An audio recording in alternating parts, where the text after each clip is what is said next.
Satu tauwanga tau talanga ili masenga iwa le tau sanga ya se ipati mai fa felo ai mai tai Siana Vagana ya mai le Teine Kalama Auckland girls. Woo! Go Siana!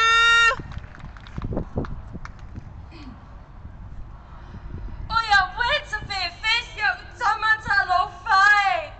O tangi le tina o mawa lona tama ile figo matika. Oto nelo na fatu.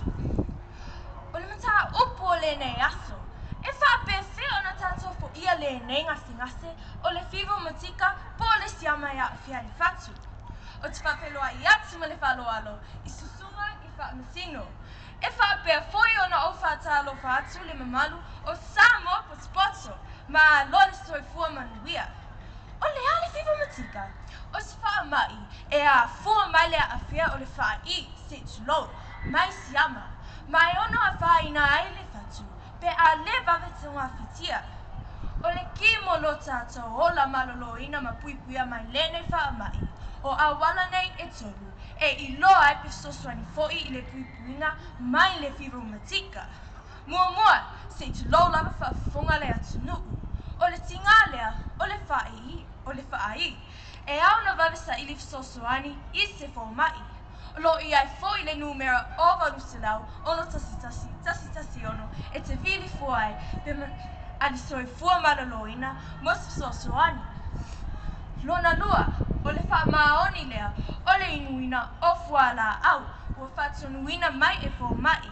E le tatau ona muta i le tasi po le lua aso i le inuina o fuala au pe a faalonguina le faafo isia mai na maalosi o le tino. O le siama le nei e mana o mia lava le atua o se fulu aso i le faatulanga ina o le inuina o fuala au e mawhai ai o na mati ai le siama le nei. Ia ma le lona tolu o a onga o la o ina o le firu matika i tutonu o a onga o se vaenga ta ua tele lea. O le nei faa mai e te tau ona a vea mamata upu tu mau i po Kalama faa lea o a onga. Mai lava i vaenga o a onga faa tai se i o lava i vaenga matusua. Ia o ngā le nei tawanga e whaafo ia ai le nei ngase o le fivu matika po le siama ia fiale fatu. Soifua Siana Vagana.